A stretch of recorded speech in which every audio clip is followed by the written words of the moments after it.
आइए किसान भाइयों, आज हम लोग चर्चा करेंगे हरी खाद के बारे में। किसान रासायनिक उर्वरकों का प्रयोग करते करते खेतों की उर्वरा शक्ति को घटा चुका है। चाहे कोई भी फसल हो, बिना रासायनिक उर्वरक के पैदा नहीं हो रही है, तो उसके विकल्प के रूप में बायो फर्टिलाइजर उतना कहाँ से आए, तो हरी खाद का प्रयोग करना किसान ने शुरू किया। हरी खाद के रूप में हम उन फसलों को लेते हैं जो पत्ती डालियां उनमें ज़्यादा हों और कम समय में ज़्यादा बढ़वार पैदावार हो उनकी। तो हरी खाद के रूप में ढैंचा, सनई, मूंग, उड़द, लोबिया इत्यादि का प्रयोग करते हैं। तो ये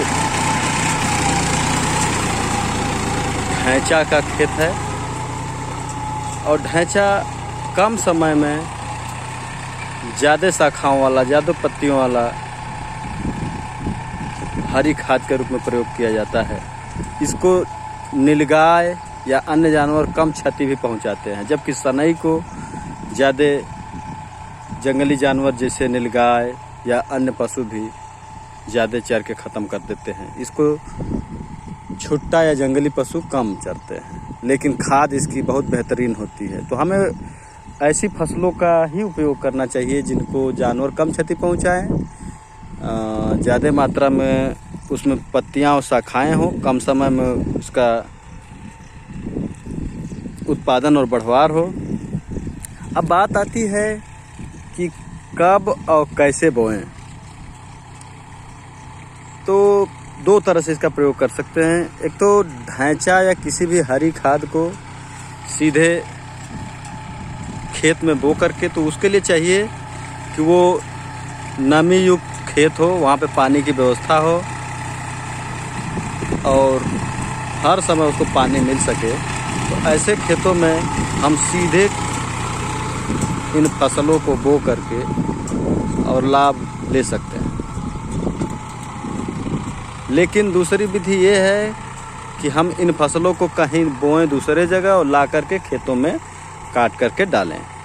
ये परिस्थिति उस समय उत्पन्न होती है कि हमें किसी ऐसे खेत में डालना है जहां नमी कम रुकती हो और पानी की भी कम व्यवस्था हो।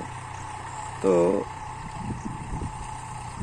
वैसे खेतों के लिए वो विधि अपनाई जाती है, लेकिन वो ज़्यादा लेबर कास्ट और उसमें ज़्यादा लागत आती है। ये सीधे वाली फसल ठीक है।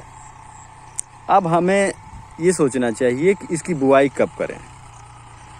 तो सामान्यतया खेत हमारा खाली रहे तो 30 या 40 दिन, 30, 35, 40 दिन के अंदर में ये फसल तैयार हो जाती है। तो अप्रैल के सीज़न में अगर जो हम बुआई करते हैं तो हम समय से इस फसल को हम जोत करके और मिट्टी में मिला सकते हैं। अब इसको मिट्टी में मिलाने की विधि, अगर जो हैप्पी सीडर या अन्य तकनीकी मशीनें नहीं हैं तो हम डिस्क हैरो, ताई वाला जो हैरो है, उससे हम इसको जोत करके सूखे में मिट्टी में मिला सकते हैं या पानी चला करके रोटावेटर से भी इसको जोत सकते हैं। सूखे में मिट्टी में मिलाने के बाद 4 या 5 दिन ऊंचा मेढ़ बना करके और इसमें पानी रोकें ताकि ये बढ़िया से सड़ जाए और इसके पोषक तत्व मिट्टी में मिल जाएं।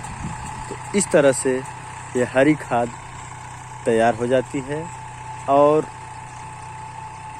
हमारी मिट्टी में फास्फोरस, नत्रजन, डाईफास्फोरस तथा सूक्ष्म जीवाणुओं की प्रचुरता बढ़ जाती है, जिससे मिट्टी की उर्वरता कई गुना बढ़ जाती है और हम बिना रासायनिक खाद या कम रासायनिक खाद के प्रयोग से अपनी उम्दा फसल काट सकते हैं। तो ये उत्तर प्रदेश के पूर्वांचल में किसानों द्वारा बोया गया ढैंचा है। इसके प्रति बहुत ही जागरूक हैं इधर के किसान। सामान्यतः गर्मी के सीज़न में ये फसल ढैंचा की लेते हैं और ये करीब करीब 1-1.5 एकड़ में लगी हुई है ढैंचा की फसल। किसान की, और बहुत ही बढ़िया फसल आई है। 3 या 4 फीट आई है, तभी जुतवा रहे हैं। धन्यवाद। आगे की वीडियो को